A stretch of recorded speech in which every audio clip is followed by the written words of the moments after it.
Hello, good evening, and welcome to the Majority Show. This is Scotland's #1 anti-nationalist show. My name is Mark Devlin, and I'm here tonight with new co-hosts. Niall and David are away tonight, so we have the pleasure of, first of all, our lady who looks after the chat, Mary. Hello. And a special guest tonight is Allan Sutherland from Scotland Matters. Hi, Allan. How are you today? Very well, thanks, Mark. Thanks for having me. For those of you who don't know, Scotland Matters is one of the main activist groups against Scottish independence, and Allan will tell a bit more about that later in the show. And we've got a great show coming up tonight. What are we going to be talking about, Mary? Well, tonight I'm going to be asking, does Liz Truss signal the end of Nicola Sturgeon? Right, and I'm going to be asking if a Clarity Act is on the cards. And Allan, you're going to be talking, I think, about the opposition and what it can do a bit better. Yeah. Sorry, Mary. I was going to say, and of course, later we will have Zoomer of the Week. Oh, that's right. And so we will be back in just a moment.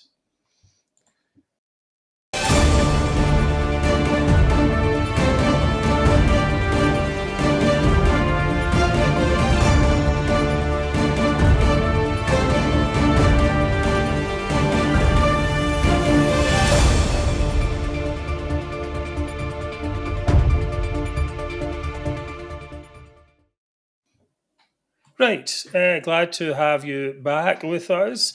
As always, we start the show with a huge shout out to our donors who very kindly donated for the show's equipment and running costs. Now, if you would like to help us with that, you could please go to our website where there's a donate button right at the top. Everything you donate is most appreciated. Okay, Mary, where are you? And if you would like to support the show, please donate at our website or the link in the description. Go to themajority.scot and hit the donate button. I have a wee picture of that. Everything you give, big or small, is most appreciated, and it's used to fight against nationalism in Scotland. Right. So recently we've raised about £500. That's been really great. Thank you all for that. Of course, we would like to thank our friends at UK Union Voice and United Against Separation who rebroadcast this show on their Facebook pages. If you're watching there, please say hello in the chat as well. Okay. You can also watch on YouTube, where you can subscribe and get alerts. Never miss the show. Subscribe now. Please like, share, comment, tell your friends. Extend our reach at the click of a button. Right. Okay, coming up, Mary's going to be talking about new PM Liz Truss. What does she mean for Scotland? And Allan's going to be telling us about the opposition, what they're doing or not doing, what they should be doing, and so on. And I'll be asking, is a Clarity Act finally coming? Back in a second.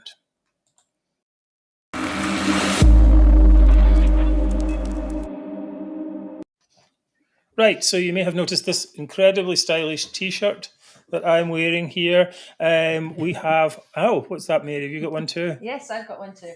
Right, very good. If you are a friend of the show, you'd like to get one of these, they are now available in the Majority store or shop, depending what you want to see here. We have, look at that. We have some amazing T-shirts there in different designs and colours. I'm clicking the wrong thing. So that's that. Now, hold on a second. What is this here? What? Oh my goodness! Look at that! Oh, resign, Sturgeon mug. You too can get this resign Sturgeon mug. Wow! Great for tea, coffee, and drinking nationalist tears. So anyway, if you'd like one of these, or you'd like to get a T-shirt, please do go to the shop and buy them now. Oh, now here's the good bit. You can get a discount. Discount code is SHOW10. So that will give you 10% off if you're a viewer or subscriber to the show. So SHOW10, put that in, and you get a wee discount and also help us. What more do you want? And the small profit we make from each item helps us to grow. So hold on a second while I grab my mouse has gone a little bit crazy here. Okay. We're adding new products every week, so please keep checking in to see what we've got. Right, as you all know, if you're a regular watcher of the show, Mary does all the comments, but tonight she's going to be doing some of the co-hosting, so she's going to be doing both jobs. So if you see her appearing at the screen like this, that's why. It's she's looking at your comments, so please keep them rolling in. Okay, so good comments will be read out on the show. Please keep them short. No S's, please, so that we can show them on the screen. I'll try to get to as many comments as I can. Right. Also, if you're on our Facebook page, you can show appreciation of the show by giving us stars. It's a new thing. We just put it on today. We don't actually know much about it. You can click a button and give us some stars. You can try it out. Every star gives us a little bit of cash, and you can get a shout out. Right. So now on with the show. Right. Okay, you got another bit there. Right. Okay, Mary, you're up. Okay, thank you very much, Mark. Okay, hello and good evening. As I said, I'll be trying to put comments up where I can, but obviously I'm doing the show as well. But we'll try to get to as many as we can. So first up, the big news this week is that Liz Truss has won the Conservative leadership contest and is now our new Prime Minister. So the question we would all like to know is, what is she likely to mean for Scotland? Will she be standing up to Nicola Sturgeon and the SNP cult? Will she cut short their fantasies of another referendum? Well, I think the first thing to look at is, what do we know so far about Liz Truss's intentions in Scotland? And we can only go by what we've seen or what we've heard. And so far, I think it's looking kind of hopeful. In the past, anytime Boris Johnson was asked about another referendum, he always used the "now is not the time" type language to express his opposition. But Liz, I think, has been a lot clearer. When she was asked, she has given a very clear no, no, no. She also made clear at the Perth hustings that she would never let our family of nations be split up. And during the leadership contest, she stood up to Sturgeon. She said that Sturgeon was an attention seeker who was best ignored. So, Mark, Allan, do you like what you've seen so far from Liz Truss? She's only getting started, so let's just talk about what first of all, let's have a wee clip. You missed the clip. Right, so we'll put the clip up. Give you some flavour. I'm a child of the Union, that I really believe we are a family and we're better together.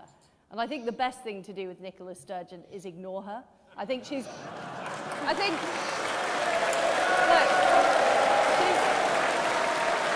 I'm sorry. It's a bit difficult when she's First Minister, though. She's got a democratically elected position, just as you would. I'm sorry, she's an attention seeker, Seb. That's what she is.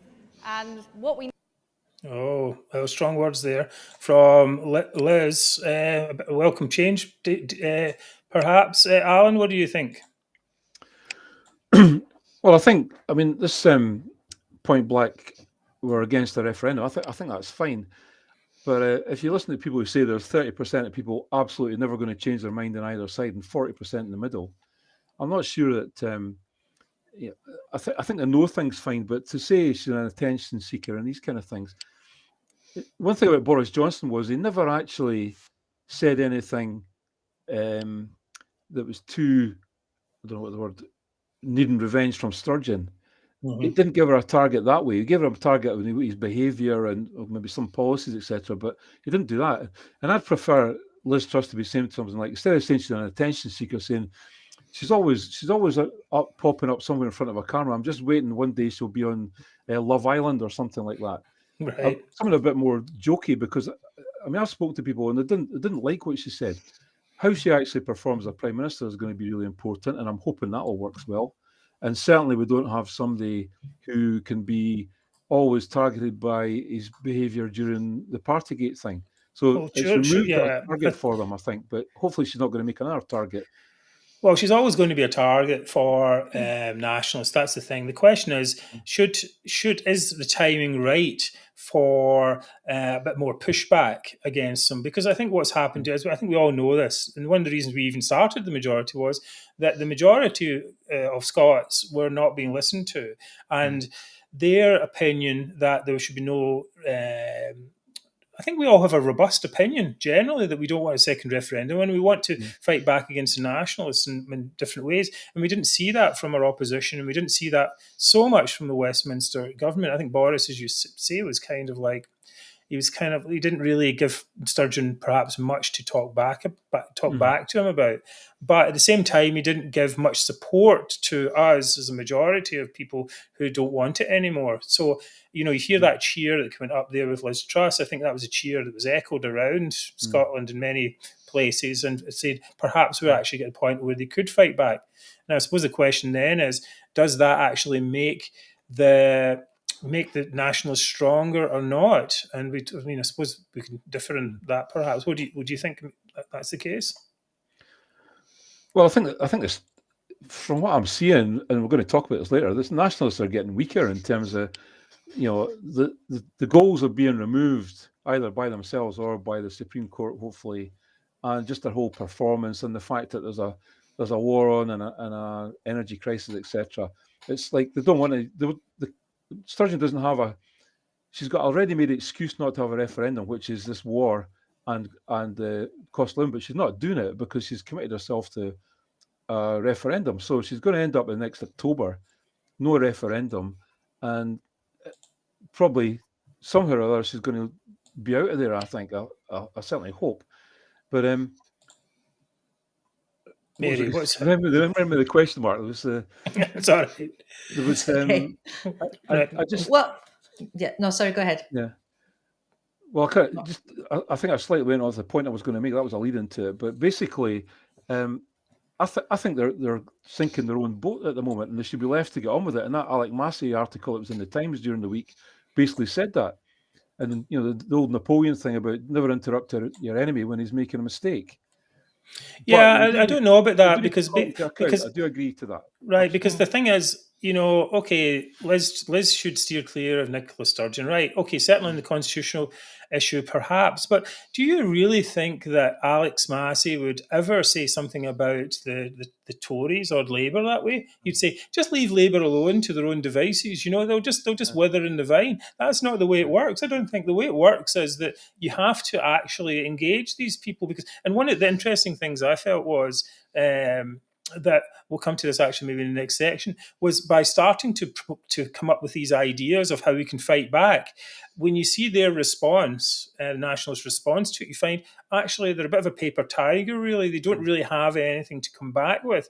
So you don't, it's like, well, we've had 14 years of not doing anything, and they've only got stronger. So perhaps putting the boot in a little bit, or at least I like the idea of a kind of death by 1,000 cuts. It's like small cuts all at the side, all the time, always constant, always getting them on the defensive is something that I think is important. Yeah, I think just to clarify what your comment with Alec Massey. The thing is, Labour and the Tories don't thrive on resentment against them. They don't thrive on up their support with that. What I do want to see is a procedural way without antagonising them or saying, look, it's in the agreement, the devolution agreement. We need to start looking at your finances and where you're spending the money. So we will be having an audit. Can't help it, Nicola. That's what the rule book says. Things like that. They can't. Yeah, that's what I'm saying. Like in a death by 1,000 cuts, it's like, okay, we're going to target your spending on why are you spending money on a referendum, spending here? Why the bin's not being emptied? Where's the money going to come from? That's this whole idea that they're constantly being under watch instead of being left to their own devices. I think that's part of it. I think Massey also had this other article, which was basically, I think this is it's kind of in the same theme, which was, where is it? Oh God, I've got to find it here. Yeah, Liz Truss must make a UK no one wants to exit, and this argument that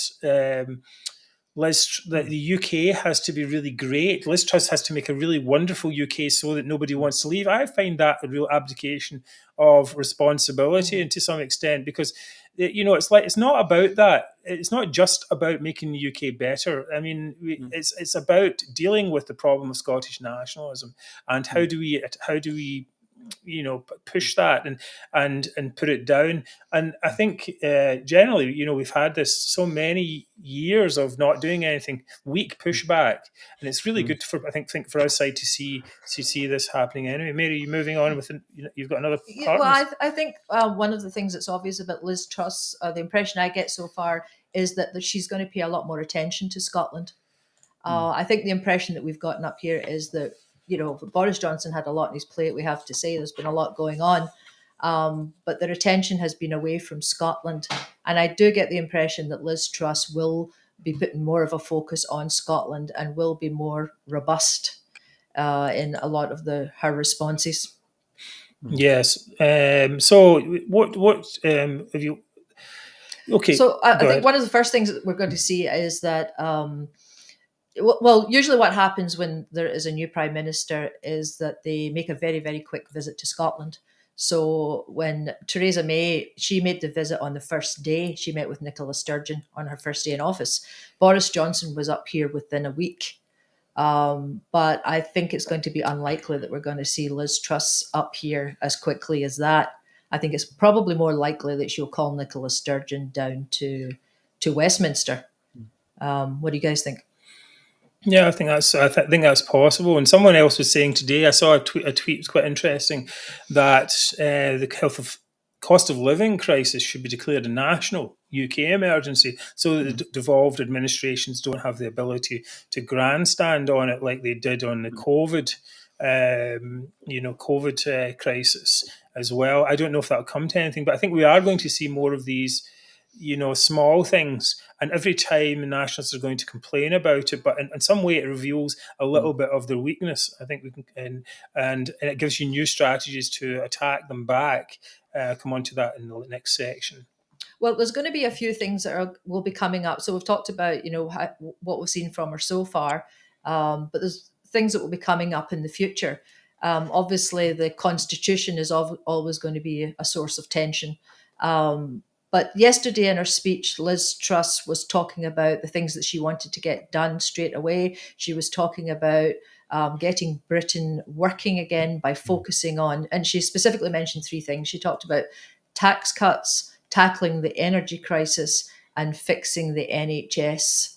Now, these are all three areas that are devolved in Scotland: tax, oil and gas, and the Scottish National Health Service. So there could be a bit of tension there. For example, tax cuts. Scotland at the moment has higher taxes than the rest of the UK. So if Liz Truss cuts taxes, if it comes to income taxes, then will Scotland get the cut in income taxes, or will our taxes be even higher than the rest of the UK? Yeah, well, we talked quite a lot in the show about that. Well, not really talked so much about it, but it's a pet thing of mine, I guess, that we'd like taxes to be harmonised across the UK. There's really no reason why taxes should be higher in Scotland and the rest of the world, and it causes this incredible disparity. And we're going to see even more of that if she does cut taxes in the rest of the UK. Then there's going to be a real challenge to people who, like doctors and so on, high earners and so on, about how they can plan their lives around that, because people do plan their lives around how much they're going to be taxed and so on. And maybe other things like this rent freeze, which was mentioned as well. Is that going to be something that would be across the entire country, or is that something that's even possible? And this conflict, going to be more and more conflict in areas between what should be done at a UK level and what should be done at a Scottish level. Right. Another area that's going to cause a bit of conflict is maybe the energy and gas, because Liz Truss has talked about she wants to maximise the oil and gas production, whereas Nicola Sturgeon is calling for strict new climate compatibility tests on all new extraction. So there could be a bit of tension, I think, between the two of them, if Nicola Sturgeon is still with us in the future. But this is where what they're going to do is just create facts, not say we're thinking of doing this, we're doing it. Just get it done. Get these oil companies producing more gas and opening more fields and looking for more fields as well, and just create facts. It's a UK government. It's not a devolved thing. It doesn't need any planning permission. I think they should be trying to develop the shale fields to find out if there's enough shale under Gravesmouth, for example, and then develop it if there is. But that involves, at the moment, supposedly planning permission, and the Scottish government controls it. But what's going on in the North Sea? They can just say, well, we're doing it, and we're doing it because across the UK we all need this. And by the way, you've got no gas power stations in Scotland. You've only got one nuclear power plant, and you've got all onshore wind farms that are uneconomic. So, and you haven't been able to build your own wind farms at all. So we need to make you more resilient by enabling you to have gas when the wind isn't blowing. And I mean, that's just a common sense argument that most of this 40% of people, I think they need to be convinced, would buy.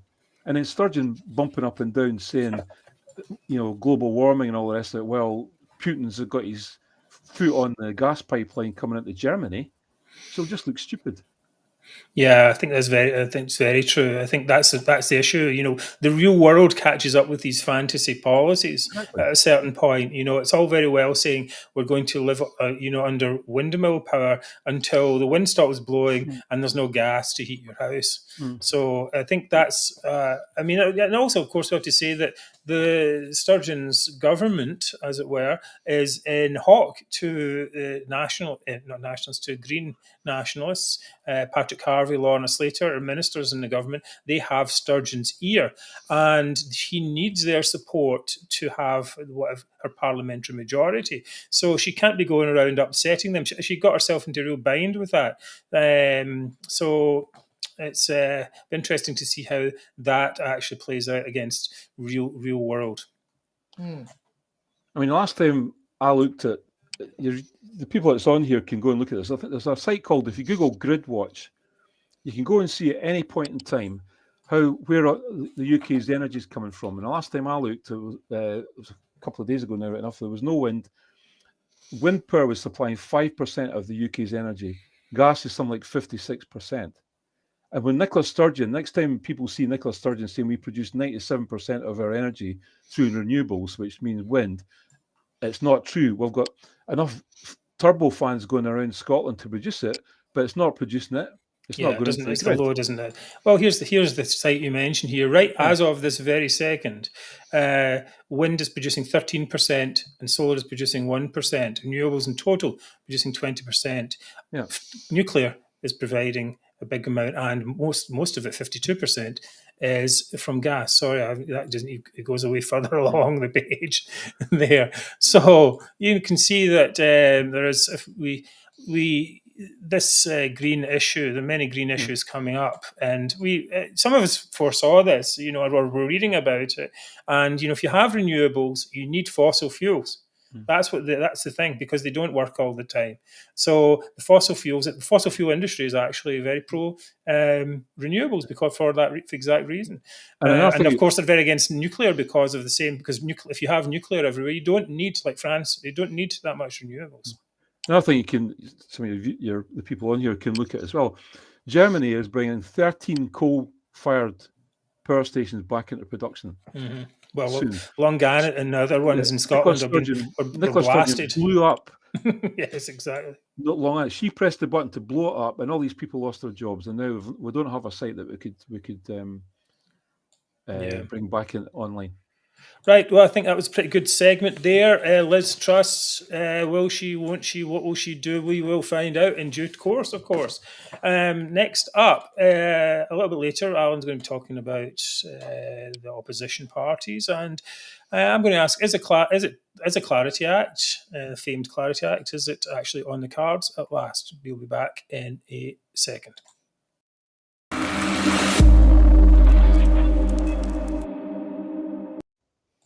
Right, so the Sunday Times last Sunday, of course, they wrote an article which got the cat amongst, how to say that, Liz Truss's team mull bill to wreck Indy 2 campaign. And basically the idea is to put conditions on a future referendum, not just the referendum itself, but the conditions on whether a referendum should happen or not. For example, they want evidence that 60% of voters want a referendum. And if a referendum were to be held, it would require more than 50% of the entire electorate for it to be passed. Now, the idea of these targets, actually, was first brought up by our friend of the show, Jamie Blackett. We tried to come on the show tonight, but he's away, unfortunately. But maybe he'll come on next week. He wrote this article back in September 2022, The Need for a UK Secession Clarity Act. And Jamie, in that, he actually proposed, I think it was 8 stipulations altogether. I'll just very quickly go through those. So define the level of support for a mandate. Every Scot in the UK to get a vote, the question should be worded in a certain way. Require threshold for turnout. Now, for example, the idea of starting a country in 50% plus one vote is, a recipe for social unrest. Regional opt-outs, which was a big thing. Well, what if Dumfries and Galloway don't want to be part of this new Republic of Scotland? A confirmatory referendum after currency and all those things were proposed. And of course, that came from the idea of the anti-Brexit people who wanted a second referendum on that. And of course, the length of time between the votes. How long is a generation? And it doesn't matter if you, in your time machine, nationalists would like a time machine that made a generation only 7 years long. When the rest of us know fine well it's much longer than that. So anyway, go back to the proposal from the Sunday Times. What do you think about the 60% threshold to trigger a referendum, Allan? I think it makes sense. And I was at the year Sturgeon came into power, I went to a Spectator event in Edinburgh, and there was Jim Sillars was on it, Andrew Neil, I can't remember who else was there. There was an SNP person, and they said at the time, Nicola Sturgeon will want a 60% in the polls before she'll go near a referendum, and that's been mentioned and not mentioned over the years, but that's the case. So that's a fact. That's something that is required, and they've said if they were honest, they think themselves. And I had a few letters in the paper this week about it as well, because you've got George Fultz coming out with the same kind of thing as well. And what's good about that is if the Labour side come out, they can't really blame the Tories for bringing it into the mainstream of maybe something getting done about it. But if the Tories are going to get it passed, they have to do it before this election coming up in 2024 when they've got a majority, because there's a good chance if it's not a Tory government next time round, it wouldn't get on the statute book at all. It wouldn't even get voted on. So if they're going to do it, they're going to have to do it quick. And I think the basics of it make sense. And the big argument to the SNP is, well, you didn't accept the referendum result. You hated the Brexit result because it was 50% plus one. Here's your chance to get it right. And what you've got to do is get 60%. If you base it on a turnout of 85% in the last referendum, a 50% vote of the people, the electorate, means it would have to be on the day a 60-40 vote yes. And they'd need to get 2.1 million votes. And they only got 1.6 million votes last time round. And that's why they don't want it. Yeah, I mean, Rita says there, why should there be a referendum? I think our default position as a majority, or at least certainly on this show, is that we would rather act like most countries and just ban secession outright. It's just why would you kind of make an auction for, you say, all right, well, you can have it if it's 60%, and then they go, oh, well, what about 58%? And you're like in this kind of discussion about how to auction off a part of your country, right? And but I do think it's to some extent, one, it's a start, and two, it's perhaps more politically palatable to people that you can do some kind of negotiation. Now, I was against the idea of a Clarity Act for the other reason that if you put every condition that you said, that nationalists will complain about it, right? But in this case, right, the proposal was 50% of the entire electorate, and they all said, "Oh no, this is terrible, this is terrible." And then you're like, but then that gives us an attack opportunity to say, if you can't convince 50% of the electorate, then what are you doing, right? So that it shows that the argument is evolving, right? And I think very importantly that it is they're on the defensive at last, and they're saying all right, well, actually this is no good. Well, then next thing is to say, well, what's your number? What number do you want? Now they haven't said that back, but that's actually what should be the next thing. And then as gradually as they lose power, I think as they lose support, because but I think this leads me back to the thing about, if they think there's a chance of a referendum, it keeps the whole thing going, right? So, it's best to cut out all hope, I think. Sorry, May, go ahead. No, I agree with that, but I think also it's why. I mean, I'll just go back to why are we giving them all these, different conditions or whatever? Why are we even discussing this? As a lot of people would like to know.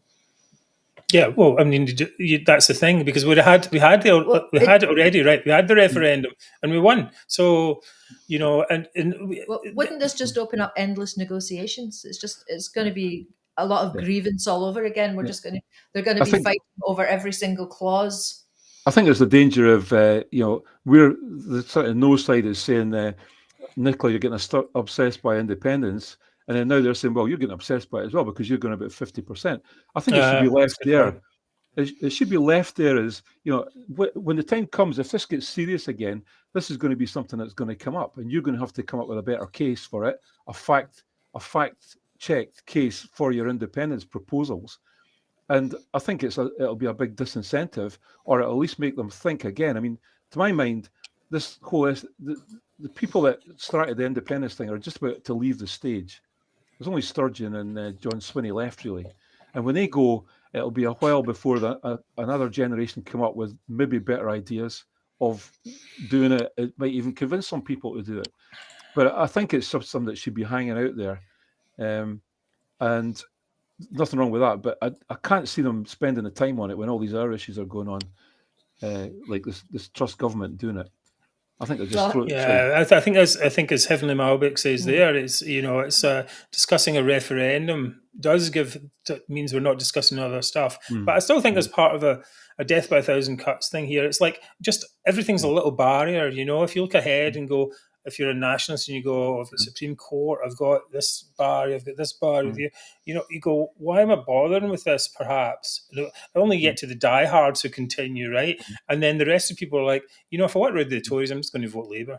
I mean, really, that's it. It's a bit easier. You can go through all these hurdles, right? So the more hurdles, I think, whether they're actually real proposals or not, is good to it. But it can't be the entire focus. I think that's the main point there. I mean, Mark, I'm seeing a lot of people in there that I recognise from social media and probably message them back and forward as well. Some I think I've even met. And I don't know how many people have looked at the video by Mark Blythe, who was on Sturgeon's panel of economic advisors. And he was in a call with the head of the Foreign Press Association in New York, and basically said, I'm in favour of independence, but what people have got to realise is this is going to be a long haul. And he named them all, the currency thing, talked about Faz Lane. What the SNP really want to do with that is rent it out to NATO in the UK and get $2 billion a year for it. They haven't told their members that. And he said, talk about Brexit. This is Brexit on stilts. Well, we all know that one. And I mean, there's a guy who was on their economic advisory committee. And if any of these nationalists want to see what's involved and think about how we're going to deliver that, they should go and watch that. And anybody on our side as well, just to reinforce ourselves, this is very difficult for them, and they don't have a case. And I'll talk later on about this, the business case for independent Scotland. There was that last week up in Inverurie with Ivan McKee talking. I mean, they're really nice guys, enthusiastic and all the rest of it. He's a really nice chat. We'll speak to him at the end of it. But they don't know how to do it. Yeah, I think and it's an interesting question. The idea is that should we leave them? We talked about this earlier in the show, leaving them alone or engage them on this. I think there needs to be some engagement, and it needs to be measured engagement. And then the thing I think is, are you indulging them by doing it? And I think that, I still think it is an indulgence, really. We won. The losers of a referendum don't get to dictate terms.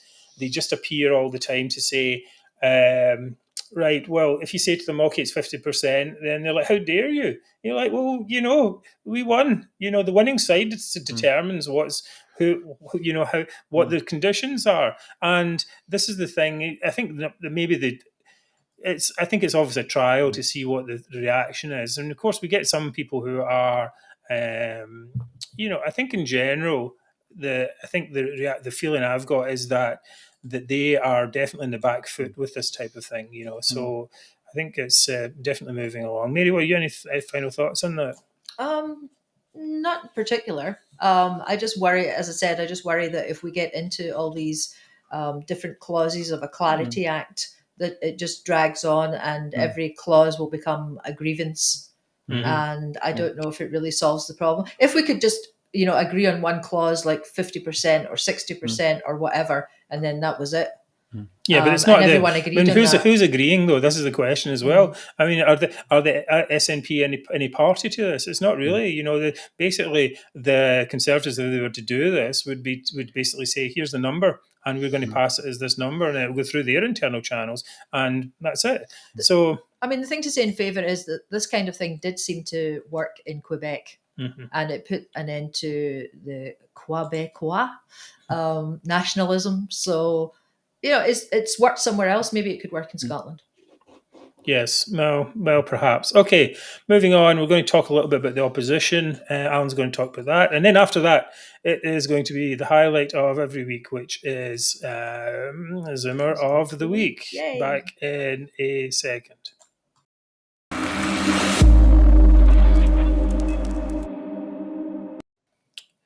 Right, so Allan, you can, I don't know, just have a wee chat and we'll see where we're at with this. Yeah. Okay. Well, it kind of follows up. I mean, I write a lot of letters to the paper, and there's a whole pile of people write a lot of letters to the paper, and Scotland Matters actually collate them all now, and we publish them, and we're going to do more of that. There's a lot of good points. And some of the ones that I write is the best way to get rid of the independence movement is to get the SNP voted out of power.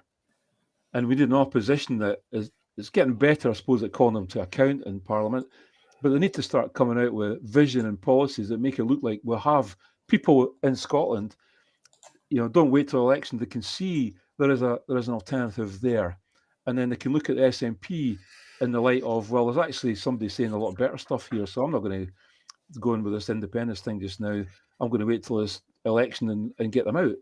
And get some good policies that people can see are addressing the problems of Scotland and transform Scotland, get us back to where we were 20 years ago, or maybe longer before devolution, as some people think, and I've got a lot of sympathy for. And one of the things that you get, I get to speak to pro-UK politicians just now and again, and they speak to a lot of activists and party members, and they always say, we can't do that, we can't produce policies because SNP will just steal them. And my answer to that is, well, look at Tony Blair and Margaret Thatcher. They won elections landslides. The second ones were landslides. One of the first ones, people knew very well what they were going to be doing when they came into power. People knew what they wanted, and they could see they were an alternative to Labour at one side and Tory with Tony Blair. So I think they should be starting now. And the reason I wanted to raise it tonight, there's a very good example of what can be done yesterday. And the answer in Anna Sarwar's reply to Nicola Sturgeon's statement of what they're going to be doing this year. And he said one of the things you've got in your programme for government, that's what it's called, is a rent freeze. Now, whether you agree with that's a good idea because of the way the markets work is another matter, but the rent freeze, he said, was due to the policy and the idea for it, and the detail of it came from Mercedes Villalba, who's a Labour MSP, just recently elected, who set up a campaign to get a rent freeze. And the SNP captured it and put it in their programme for government. And what he said, Anna Sarwar said, wasn't moaning that he'd stolen it. He kind of congratulated them and said, I'm glad you've done that. We need to be working together. And by the way, First Minister, have a bit of humility when you take somebody else's, you think somebody else's policies are good. And Yeah, it's well, doing that. it's quite common for them to steal stuff, though, isn't it? They stole the period products thing as well, and I mean they steal quite a lot of other stuff too. Yeah, and what people like Anna Sarwar seem to have got, and hopefully the rest of them will as well, is you can turn that around on them, and you can actually get the credit for thinking up the policy and saying, and actually here's a lot more policies that SNP have turned down and they won't do, and start looking like you have got alternatives, and start looking like you want to form a government and replace the SNP and turn Scotland round. They're getting quite good at calling them to account. I'll agree that, but this idea. One last point. I was at I got invited to the Conservative conference in 2018 in Aberdeen because I live near Aberdeen, and Ruth Davis did a fantastic talk. It was visionary. It was about all the areas of the government that's devolved, what they were going to do. It was really good stuff. The conference finished. She resigned 3 months later. Nobody's heard a dicky bird about it. Right. Yeah, I think it's It's not on very our clear website. what the opposition is doing now. I got this clip though; they are getting a bit stronger. So here's a clip of Anna Sarwar yesterday. Some might say that never has there been a politician with so much power, but who has done so little with it. In her grasp has been the power to transform Scotland, to grow our economy, to rebuild our NHS, to renew our education system, and actually deliver a green revolution. Instead, too often, the SNP have been timid and passive. Maybe, just maybe, this time will be different. But after 15 years, it's hard to give this government the benefit of the doubt. Yeah, it was. I think that's the thing we talk about quite a lot on the show, is the idea that if they had actually, after the referendum, instead of instantly going into division again and everything is Westminster's fault, if they'd knuckled down and said, right, let's heal the country, let's get this place really rocking and rolling. With some good economic policies, like make it the powerhouse of the UK, then I think a lot of people could be convinced that the good governance would go on. And I'm not saying that a lot of people could be convinced with that. Instead, they went on this what seems to be a narrower and narrower constitutional path. Like, so it's like, oh, we're going to go for a second referendum. Then if we don't get that, we're going to we go to the Supreme Court. And then if we don't get that, we're going to go for a de facto referendum. And people are just like, well, wait a minute, we've got actual real problems here to be dealing with. Why are you going down this path that only extremists in your even own movement like, and that you yourself, said were ridiculous just a few months ago? So I think people begin to see this kind of disconnect between what they're doing, what they're trying to do on one side, and what they're able to do, what they're not doing really on the other side, not looking after the economy, the NHS, and so on. It's still amazing how many people think that the Scottish NHS isn't actually fully devolved. So it's. I think that's part of. It's very similar to what you're saying there, Allan. Is that they just they need to, if they did want to get support, they could do that, but perhaps their nationalism blinds them to that anyway. Just a single purpose party that doesn't really have much else going for it. Well, going back to the opposition parties, I mean, the thing that I've always found is I don't really know. I mean, it's Alan's point exactly. I don't really know what they're standing for, what they're going to do.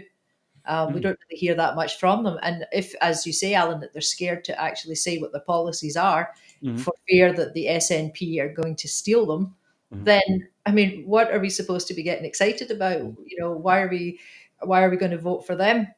And I think a lot of people think the same thing. I mean, if we talk about the Scottish Conservatives, the only thing I particularly know about them is that they seem to always be in opposition with the Westminster Conservatives. And as far as Labour is concerned, Labour policies, I mean, I hear what the Westminster policies are. I don't know if the Scottish Labour policies are the same as those. So I think we could really, all of us could do with hearing more from Lib Dems, of course, as well, but Conservative, Labour and Lib Dems, what they're standing for and what their policies would be that would be different. Well, I think it comes down to some extent the media is culpable in this case. It's easy to get a headline out of Nicola Sturgeon, especially in the constitutional issue, and nobody really.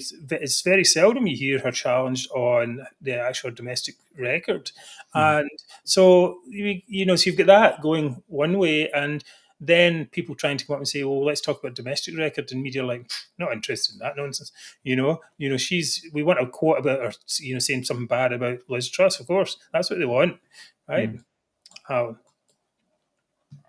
No, I agree with you. What I'm hoping is that things like this, excuse me, the straws in the wind of Anna Sarwar, and there are other people that do it as well, come out with policies. And on our website is the paper that came out of that Tory conference. It's the only place you can find it, in fact, that, these things do exist. And hopefully if one starts, the rest will follow. So if Anna Sarwar gets his ratings go up because he's coming out and saying, we've got these policies, the SNP's nicking them, but here's a lot more. And if you look at their website, they're a lot better at picking holes on their website in SNP policies. Then maybe the other parties will start copying them, because there are a lot of good people in in the Lib Dem and the Tory and the Labour Party. There's no doubt about that. It's just somewhere along the line they've lost this kind of desire to go and win elections. Well, we need a bit more bite here. Just as we were talking about your website, there is Scotland Matters. We have a look through there. They have quite some good stuff. You've done a lot of billboard campaigns. Let me just have a look here. Let's see. Basically designed by Mark Devlin, by the way. Yes, a little bit. This was a good one you did down in outside Westminster. And you've done some at the COP26 as well. Let's see, that'll take a second to come up anyway. And you do, as I said earlier, you do a letter writing campaign. Look at all these, loads of these. Really great stuff. So people can use them on their social media, right? Yes. You can use that for social media posts. That's great. Excellent. So please go to their website, pick up some good graphics. And that's just the ones in the green stuff. COP26, there's a whole loads more stuff on there. Really a great resource for anyone who is looking to do a bit, work on social media or whatever and get started somewhere. Because a lot of our followers, maybe are...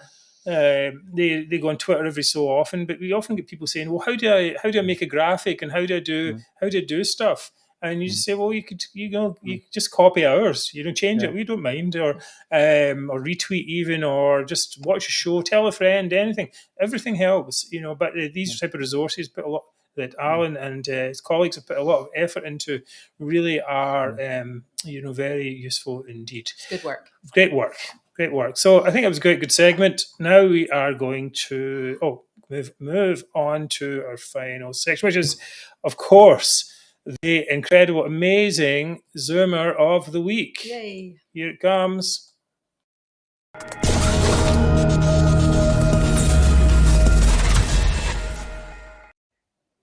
Wow. Right. Mary, you're up first. Okay, well, I'll try to keep it relatively short. We don't have a lot of time. My nomination for Zoomer of the Week is Nicola Sturgeon, because our globetrotting First Minister will soon be jetting off on another 2 overseas jollies. Another 2? Well, she hasn't been invited. She doesn't have any remit, but she is going off. So here we are in Scotland. We're facing unprecedented challenges at home. But Nicola, she's desperate to be seen on the world stage, even if she's not invited. And as we know, the Scottish Parliament has just got back to work yesterday after a 2.5-month recess, one of the longest in the Western world. And we hear that Nicola is going to be jetting off later this month to New York for a UN General Assembly meeting. Now, I don't know if they can have the meeting without her, or whether it would still go ahead even if she wasn't there. But no. I know. And then later in November, she will be attending COP27 Climate Change Summit in Cairo. So as we all know, as the leader of a devolved administration, she has no reason to be at either of these events. And we're a bit fed up seeing her at Edinburgh Fringe, where she seemed to think that she was the star. And she's just back from Copenhagen, where she was opening one of her pretendy embassies. So no wonder. I'd like to just put these quotes out because I think these are good. So Labour MSP Daniel Johnson says, Sturgeon has gone out of her way to do anything except her job this summer. I think we can agree on that. Yes. He says, now as Scots are facing terrifying price hikes and a deadly winter, she is busy planning her world tour. Instead of trying to bolster her celebrity status abroad, the First Minister needs to focus on helping Scots through the cost of living crisis wreaking havoc here and now. And for that reason, she is my Zoomer of the Week. What do you think of that, guys? That's a real full Elsie McSelfie mode there. Nicola Sturgeon World Tour. She's too good for us. We talked about this last week.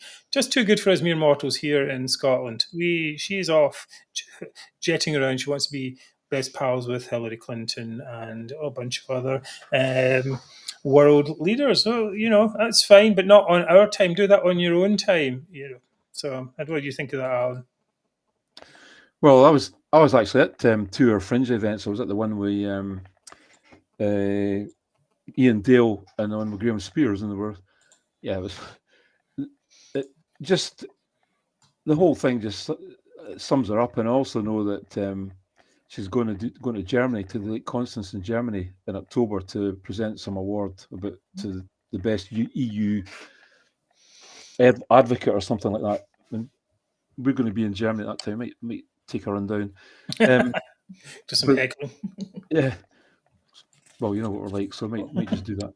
Why would she be Anyway, awarding something in the EU? I mean, we're not in the EU. well, you'd be stunned at the amount of activity they're doing over there in academia. And I mean, you know, Regina, my wife's German, right? So it follows it a lot of stuff in the universities that are funding people, and this is where they get all this airtime. Excuse me, everyone. Okay, you're getting an important call there, Mary. No, I am not. That 1 week when I forgot to switch off my phone, I'm always telling everybody else, have you got your phones? So sorry about that. Right. Well, Elsie McSelfie's tour continues, and that, you know, while the rest of Scotland burns. Well, at least that's good for her, but not really good for the rest of us. Right. So, if you asked me about my Zoomer, is that my turn for the? No, Zoomer? no, you're not. It's me next. Sorry, Mark. It's me next. Mark, you could let Allan.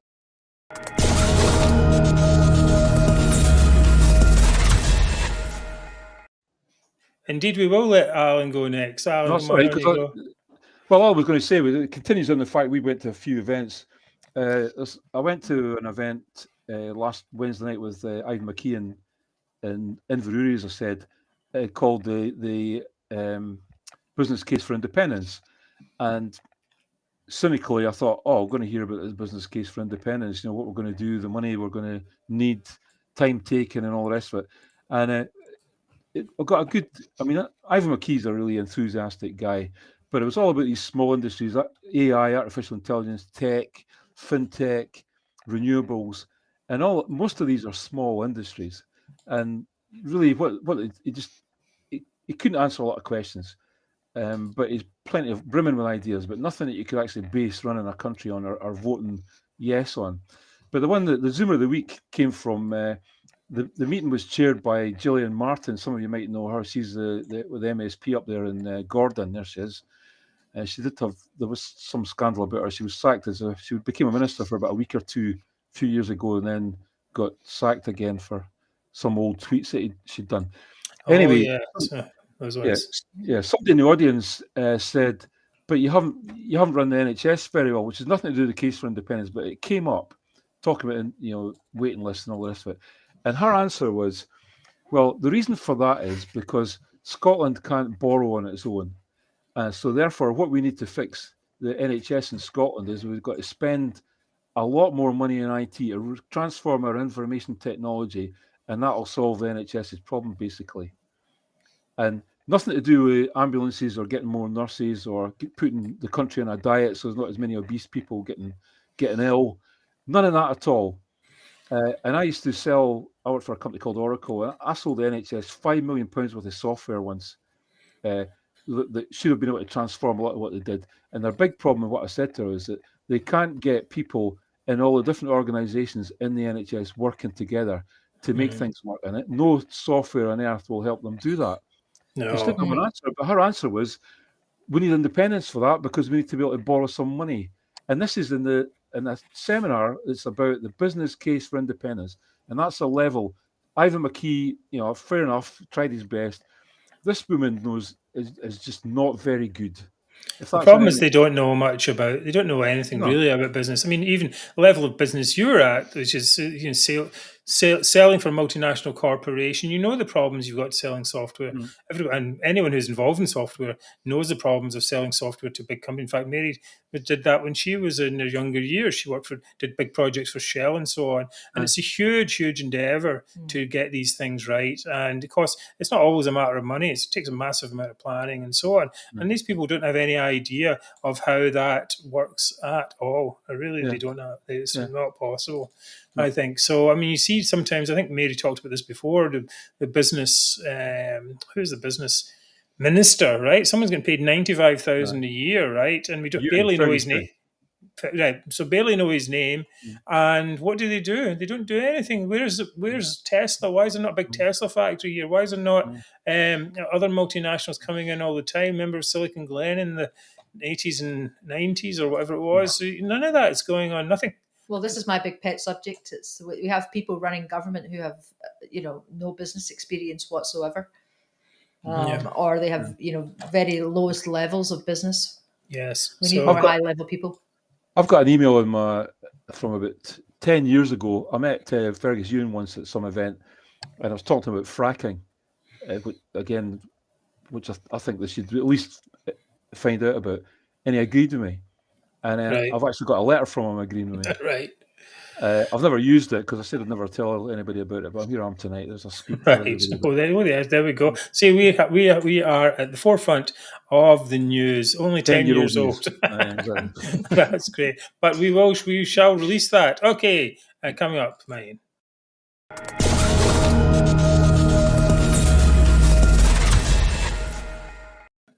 So I think I can get through mine fairly fast. Okay, my Zoomer of the week is Yvonne Ridley, who the other day complained about the English stealing our daylight. Here we go. Seriously? Yes. Right. I'm hearing the Tories are planning to dump the clock change this autumn, which benefits those of us living in Scotland. The clock change gives us an extra hour of daylight in the dark autumn and winter months. If true, this is just the start. She's like, I not her that was on that Prism. yeah, she was video. on that thing there. We didn't get to that today. Right. If this is true, just the start, whatever next, will the Tories put up a sunshade so that Scotland never gets any daylight? And the nuttiness has been going off the scale on Twitter this week. How do we get 1 hour less daylight? Yeah, well, we don't. It's just that the daylight is maybe a little bit earlier or later. That's what it actually is about. They're stealing our daylight. Yeah, they're definitely stealing it. It's absolute crazy nonsense. But there's more. I mean, I'm not going to put her as the thing, but there's been loads of them. Another guy said that supporting Brexit is what you're supporting is the extermination of Scotland and Scots. Okay. Stuff like that. So it's really crazy. And then to top it off, we have this final one here, which is about this Welsh valley that's been made into a reservoir. And this person, Ian Grant, says from Edinburgh West, is he a councillor?